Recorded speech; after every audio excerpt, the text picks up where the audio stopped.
به نام الله بخشاینده مهربان.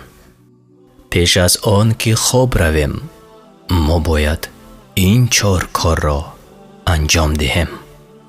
بعضی از دانشمندان قید کردند که اگر خواهند که در نزد الله سبحانه و تعالی موقعشان را بهتر نمایند، اطمینان داشته باشند که این 4 چیز را انجام دادند.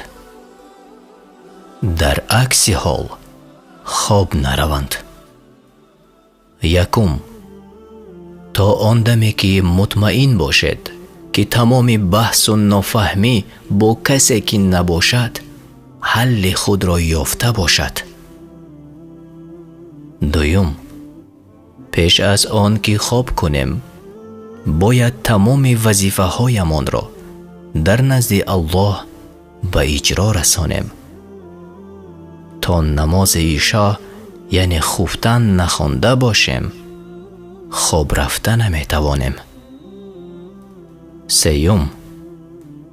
ما باید 1 لحظه پیش از خواب آرام شده و به جای نشسته تنها با الله سبحانه و تعالی و از گناهان کرده خود توبه نماییم و طلب مغفرت کنیم.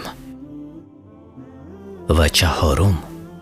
پیش از خواب ما باید باوری داشته باشیم آیا آمادگی عادی داریم اگر صبح دیگر از خواب بیدار نشویم؟ آیا وصیت در مورد بایگری و عائله کرده ایم؟